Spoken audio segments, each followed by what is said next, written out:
Hi, and welcome to Reasonable and Necessary, Australia's premier podcast series on everything you ever wanted to know about the National Disability Insurance Scheme, brought to you by the Summer Foundation.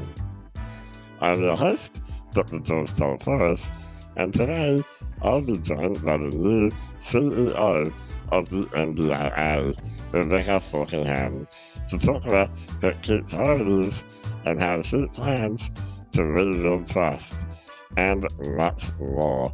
Check it out. Hi, Beck. Welcome to the show. Hi, George. Thanks for having me. It's really exciting to have you. How many days are you into the role of CEO now? Thanks, George. I would like to begin, though, by acknowledging the traditional owners of the land on which I'm meeting today, the people of the Wadawurrung clan, and I pay my respects to elders past, present and emerging. So this is week 7 for me. I'm told that for every week that you work in the agency, it's like dog years. So I feel like I've been here a very long time. Well, does it feel like dog years for you? No, I've enjoyed every single day I've been here, and I hope to enjoy every single day that I am here. So, as I said, it's 7 weeks has flown by, and kind of it has been a whirlwind, and I just feel such a huge sense of optimism about where we're going. So, hopefully that will stand me in good stead. Yes, lots of optimism out there. Can you tell us a bit about your background? Where does it come from? Yeah, of course. So I've been a public servant for 20 years. I tell everyone I'm a nerd. I'm deeply committed to public service. I've worked in every single social policy area there is. So I've worked in education, I've worked in housing, I've worked in family violence, I've worked with First Nations people, I've worked in child protection. There's pretty much no area in social policy I haven't worked, and I've been lucky enough to work across the 2 biggest states in our country, in both New South Wales and Victoria. I've also worked as in the front line. I've worked in strategy, I've worked in policy. So I'm hoping that enables me to make a whole lot of connections for this scheme, and ensure that all of our colleagues right across the country are doing their part in ensuring the NDIS is the best it can be. Wow, did you ever work in disability? Yes, in both New South Wales and in Victoria. That's how I got to know you, George. And I tell everyone that I've never been as prepared for meetings as when I knew I was going into meetings with you, because you always ask the best questions and put the public service under the gun to make sure we were getting it right for people with disability. Yes, that's my job. That's good to know. You're very good. Glad to remember. And look, it's a pretty huge role that you've taken on, and it's hugely important to the disability community. Do you have any, apart from knowing me, of course, do you have any other connections to the disability community? I do. I grew up with family members with disability. I don't talk about that often because that's their story to tell, but I grew up with a deep sense of understanding from a human rights perspective disability policy, and that's why it was so important to me when I was in New South Wales. To be able to be the first state to sign up to the NDIS was something that I was so fortunate to work with so many advocates, so many people with disability, so many really, really passionate politicians who wanted to make sure that the NDIS was part of our long-term future as a country. So I am personally driven. I always tell people that it's a job that I hope to only be in for 3 years. I'm deeply committed to ensuring that a person with disability takes the role of CEO, and I see it as incumbent upon me to make sure I'm building the executive talent into the future, to make sure that there's lots of people putting their hands up for this role in 3 years' time. Oh, I think that's very important, and ultimately, we do want to see a CEO with a disability, so that's great that you feel that way. Now, I'm curious to know, what was the recruitment process like? So when you apply for the role of CEO, what, did you see the ad in the paper? You're like, oh yeah, Give that a go. It's a good question.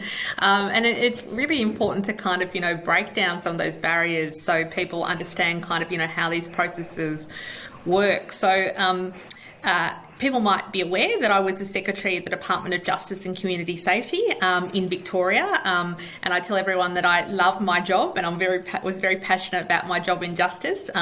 But when the role came up as CEO for the NDIA, I had a lot of people reach out to me and say, they've just advertised the role, you should throw your hat in the ring, because I had a lot of really fantastic champions who wanted to make sure that kind of that there was the most diverse pool of candidates possible for the role. I then got contacted by the firm NGS Global, who I'd never heard of before, who wanted to come and ask me some questions and to kind of give me a sense of what the government was looking for in terms of DSS, looking for in terms of the role.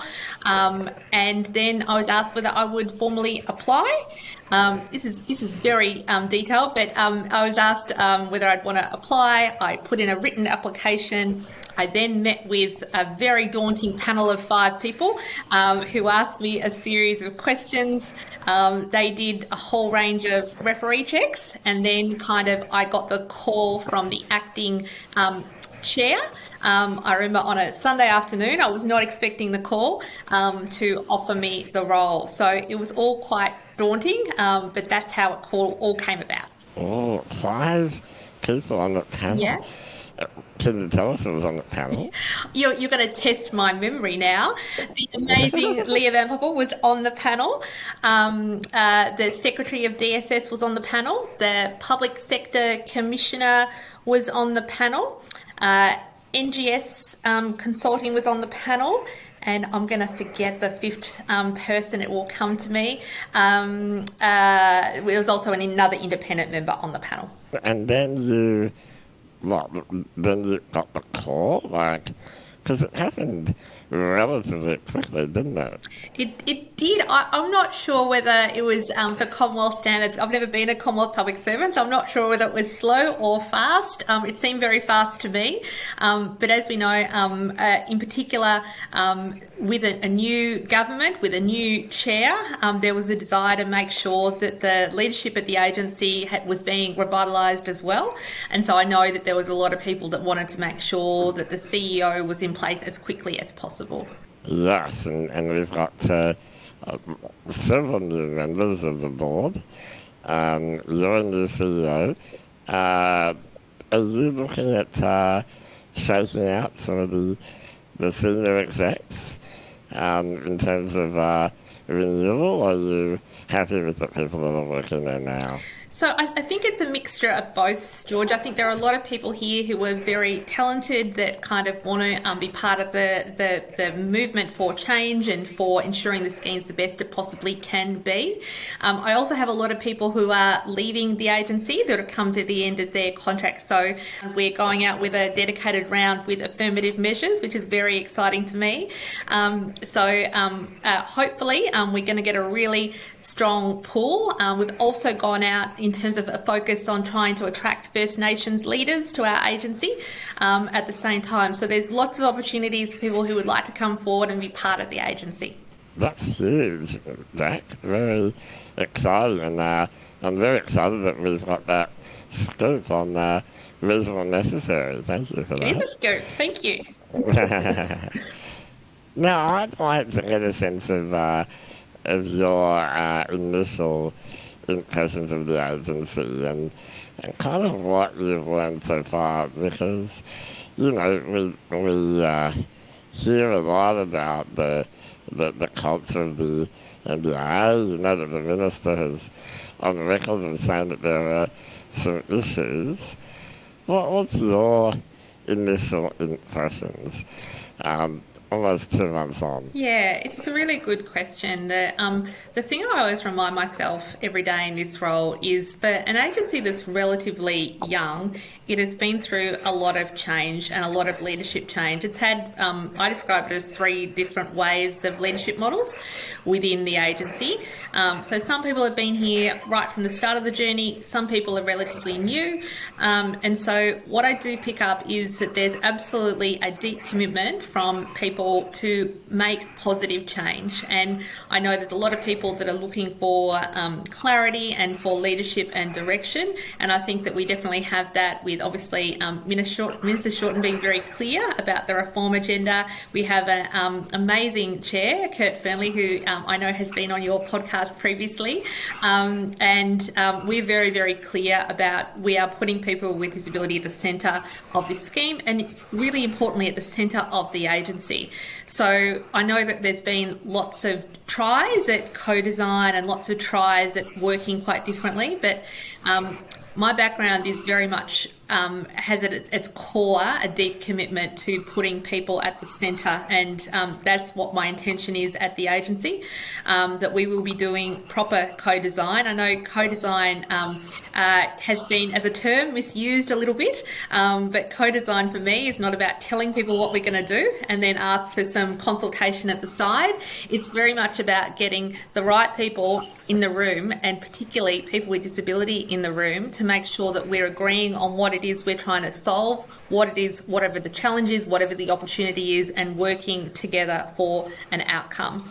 So that is my great desire for the agency. You'll hear me speak a lot about transparency, trust, consistency and compassion, and they're the values I want for our agency. Slow down. Sorry, sure. Transparency? Trust, Yeah. compassion, and consistency are the values I want for our agency. Wow, I mean they're really important, and I agree with that. I think that we need transparency and decision making and consistency, and I think that the issue of trust. We know that there's been there's a need to rebuild trust, and that's something that you're committed to doing, right? Absolutely, and I don't want it to just be words. I want it to be really meaningful, and my commitment is that when this agency gets something wrong, we are going to be transparent about getting it, we've got it wrong, and kind of learn from it and improve upon it for the future. Trust is not something that's going to happen overnight. I understand and acknowledge that, but I think by working very differently, listening and being able to respond very differently, I'm hoping that we build trust in the agency longer term. And consistency is very important. What are you looking to do to improve consistency in decision making? It's a really good question, and speaking to people on the ground, be they participants, be they our workforce, be they our partners, it's really important to me that the agency provides consistency of support, whether that be in Darwin, whether that be in Longreach, whether it be in Hobart, that your plan will look very different, because as we know, a plan should be unique to the participants' individual circumstances, but the support and the decision making you get from us in an agency should be consistent wherever you are. So we've got a lot of work to do on that, but I think you've got to look at the values together. So that's why transparency is so important. And I know that listening to more people about consistency in terms of what people's own experience have been with the agency will be critical to getting that right. How do you make something consistent and also responsive to individual needs? Because clearly that's the challenge, isn't it?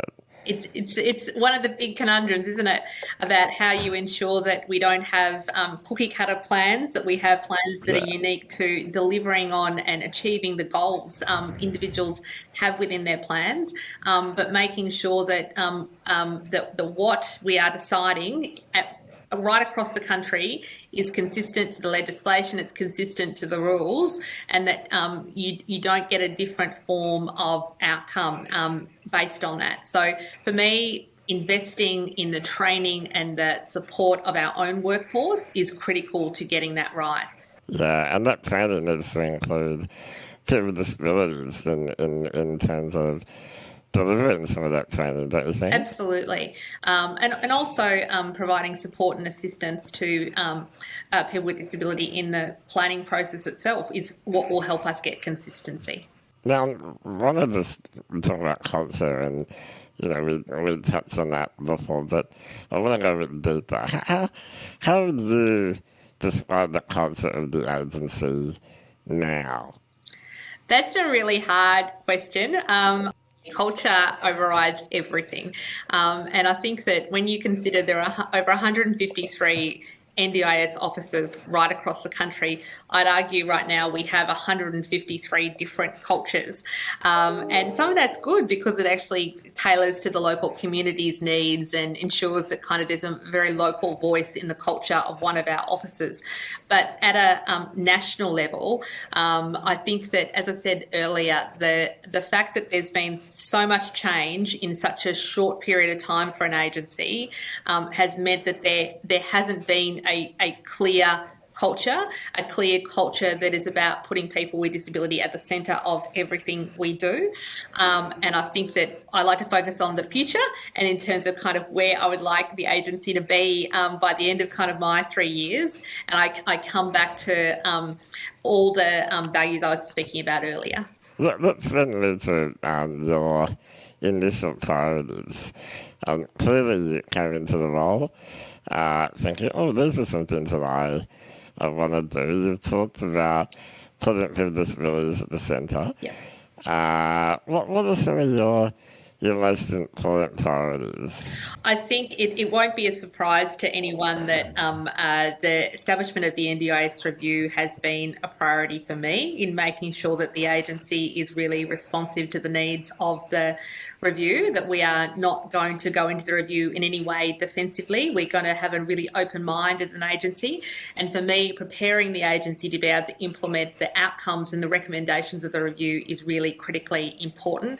Other priorities have been working on hospital discharge. Minister Shorten's been very clear about some of our,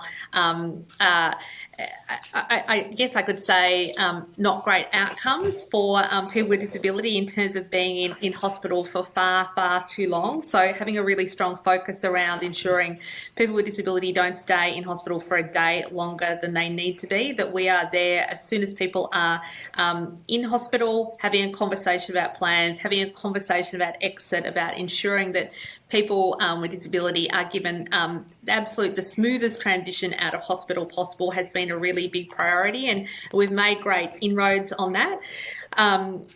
We're already having kind of, clear kind of, I think I'm just going to read off my latest stats that previously the average kind of waiting time was 160 days for people to be in hospital. We've now got that down to 39 days on average. So it's a big achievement and one that the team's worked really, really hard on.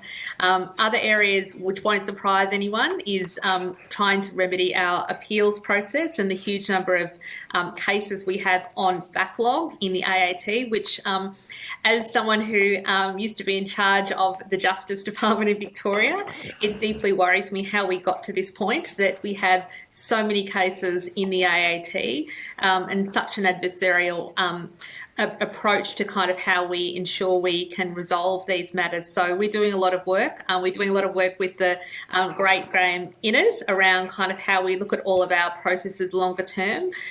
We have been able to reduce by more than 2,000 over the last few months the backlog at AAT, but I caveat that by saying we've got a long way to go. We need to improve our internal processes so we have better early triage to support people who might want to review review kind of going to AAT, we need to be able to have a conversation about the right workforce to support our internal processes. And obviously we're waiting for Graham's recommendations in relation to changes to the process longer term. So there have been some of our really big priorities. Getting around and talking to all the states and territories has been a really big priority as well. I was also really lucky enough to sit on my first independent advisory committee, which will be so important. That forum will be very, very important to me into the future in how we shape and mould the agency. So I have definitely hit the ground running, but I wouldn't have it any other way. I'm going to go to a couple of those.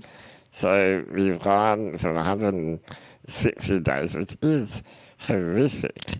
I don't know how we let that happen. People stuck in hospital to 39 days.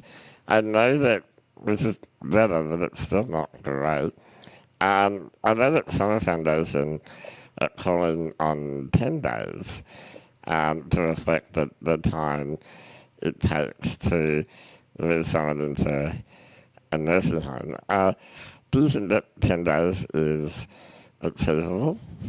I think as an average, it's absolutely achievable. I think there's always going to be much more complex cases that we need to work closely with the medical professionals in relation to kind of what safe medical discharge looks like. But what I'm committed to is on our side that there will be no delay, that once someone is medically available to be discharged, then we need to make sure everything had already been lined up and people can transition straight out. So we're working really closely. I'm really grateful to my colleagues in health right across the country and in the Commonwealth Department itself, who are really committed. And it's been a long time since I've seen Commonwealth and states working really, really closely together to deliver on an outcome which is going to absolutely be part of the way we operate into the future at the NDIA.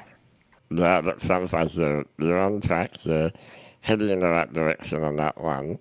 And with the AAT, you're talking about an alternative step, aren't you, before a person needs to go to the tribunal, a way of resolving issues before that. Is that right?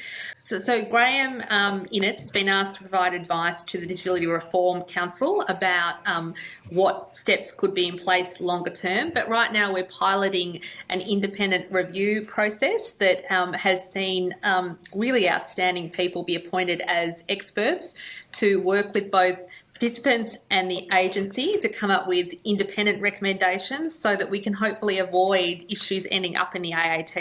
And we've had quite a number of decisions that have come through quite quickly. We've had, I think we're up to 14 recommendations at the moment. The agency is starting from a perspective of always accepting the independent experts' advice, which to go to culture change, that's quite a culture change for us. But in the short term as well, there's much more we can be doing to avoid, through going back to my values, the transparency and consistency in the initial decisions, to stop people having to get onto the treadmill of independent review and AAT. So we're doing a lot of work, and Matt Swainson, who is our General Counsel in the agency, who's only very new himself, is looking deeply forensically at everything we need to do to avoid people going to review stage. That's good. Hopefully that will make a difference. The sustainability of the scheme is all over the news. It's something that people are talking about, the cost of the NDIS. I believe it's an investment and that we should talk about NDIS as an investment. What's your perspective in terms of this topic? And you're the CEO, so essentially you have sign-off on everyone's plans, so you can really have an impact here. What's your view on the sustainability issue? Great question. I'm with you that I will never ever be someone that speaks about the NDIS from a deficit approach. I think that the outcomes this scheme will deliver for people with disability are extraordinary, and we'll always want to be talking about the positive outcomes, be they economic, community-based, individual outcomes. And so you'll see a lot more from us as an agency about getting out there and telling the rest of the community, because I think that one of the things I've always been proud of is just how committed all Australians are to this scheme, and the onus is on the agency to make sure people are really aware of the fantastic things that the scheme can deliver and is delivering now for people with disabilities. So while financial sustainability is something that it's obviously important, but I think that by putting people with disability at the centre of this scheme again, I don't lose sleep about financial sustainability, can I tell you? I believe that the solutions and the long-term investment model will put us in good stead for getting the scheme to where it needs to be. So I hope we hear much more from the media about the really positive stories of the NDIS. And also, as I said, once we can get to a point of transparency and consistency, financial sustainability becomes a much easier conversation to be having with people. Yeah, absolutely right. What do you lose sleep over, Rebecca? The thing that I lose sleep over is being able to... Was it this interview? Really, it was. I have told people, George, that 7 weeks in, I wasn't nervous about anything other than coming on to your podcast, and that includes Senate estimates as well. So that speaks to the esteem that I hold you in.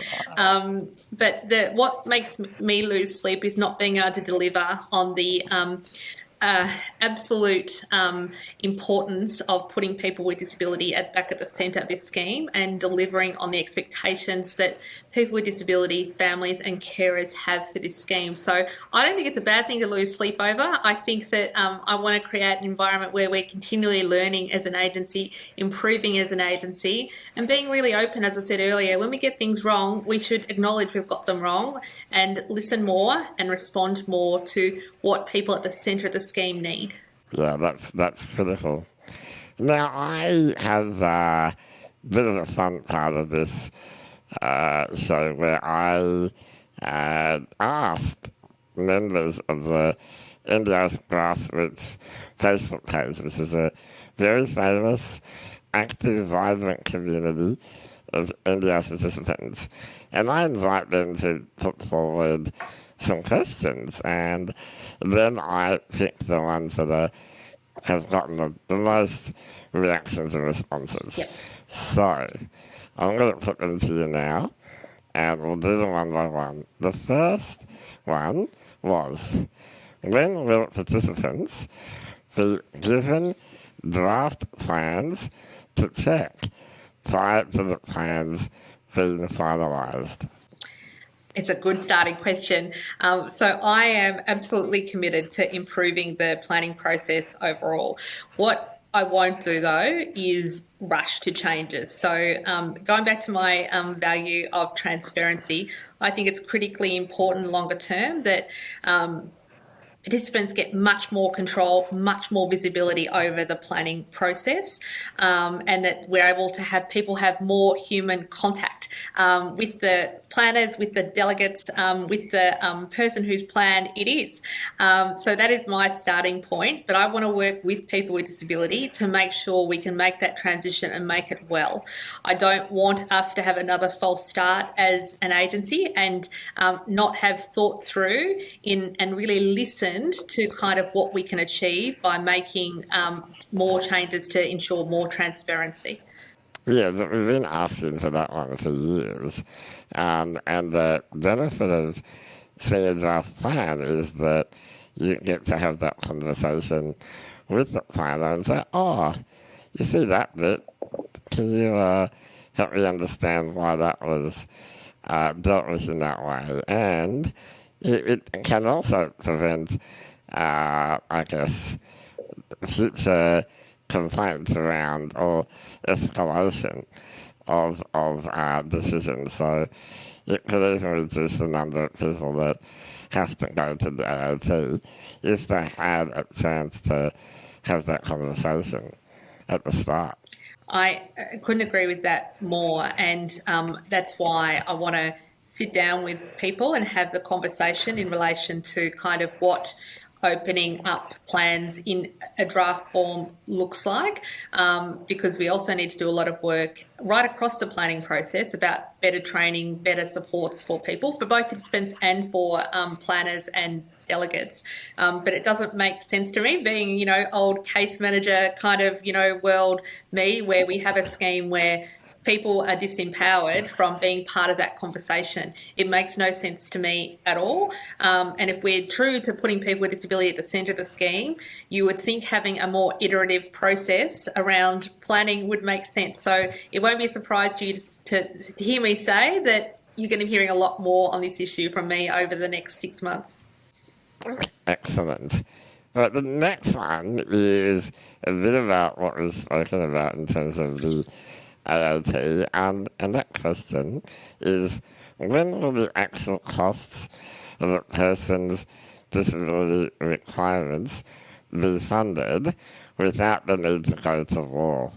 It's very, very quickly. If you know anything about kind of my leadership style, because it makes no sense. We are spending a lot of money in a very adversarial process that doesn't deliver better outcomes for anyone.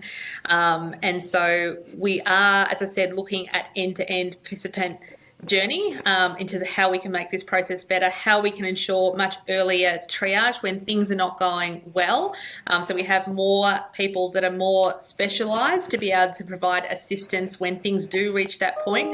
I know that I won't cut across the review because I know they'll have a lot to say in this space as well. But as I also said, that I'm keen to make sure that we are improving every single day as an agency. And I have heard so many stories of people that feel that they go into planning processes either really nervous, really trepidatious, really worried that people's plans will be cut, really worried that people won't be heard. And that horrifies me.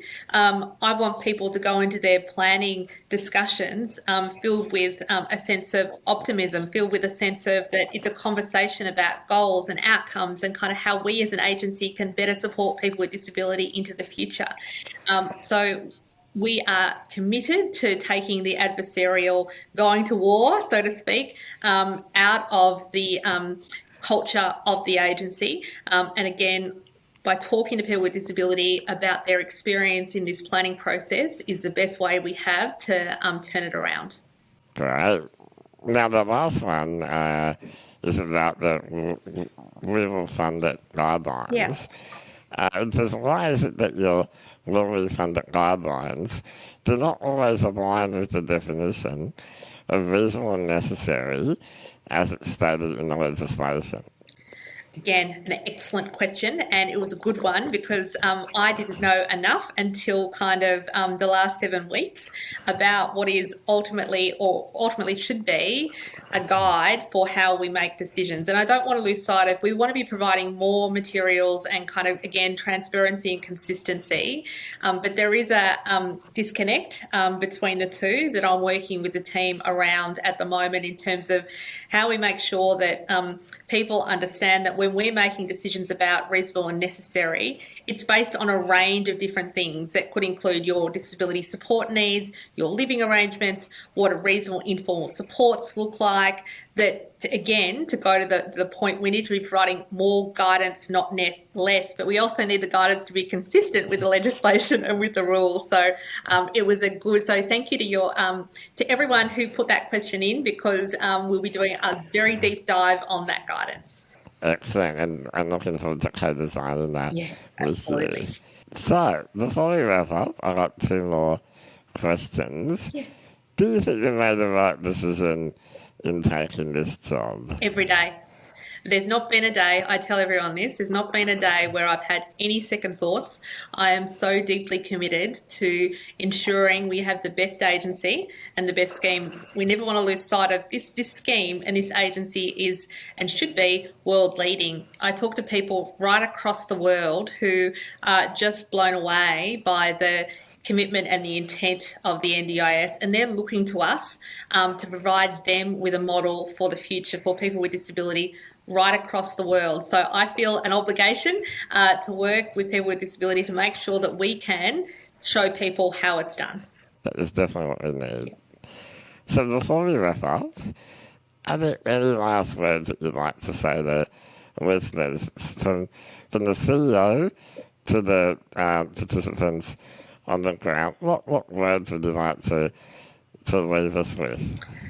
Thank you, George, and thank you for having me again. The words I'd like to leave everyone with is that I want this scheme to be the best it possibly can be, and I know that the Minister's deeply committed, I know Kurt's deeply committed, and I want us to be a really accessible agency. So please reach out when things aren't going the way they should be. Please feel you can talk to us as an agency. Please feel that you will be listened to as an agency, and we are committed to absolutely making the scheme the best it possibly can be. So, and also my last plug for come and work in the agency, because I know it might not feel it at the time, at right now, but the agency is going to be the place to work in this country, and we want people with disability at the centre of that. So for all of your wonderful listeners and people with disability, please come forward and be part of the agency to make change. Yes, get onto the application, guys. Rebecca, you are a breath of fresh air. I'm so delighted to see you as the CEO of the NDIA.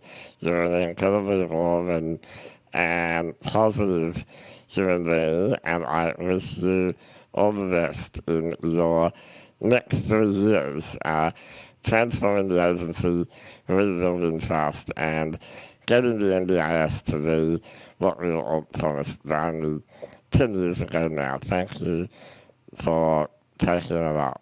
Thanks, George. And I look forward to talking to you more over the next 3 years. Thanks for joining me, Rebecca. That's all we have time for on today's episode of Reasonable and Necessary.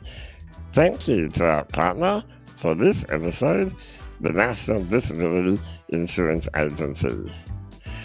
To be notified of future episodes, don't forget to hit the subscribe button and the notification bell. Thanks for listening, and until next time, stay well and reasonable.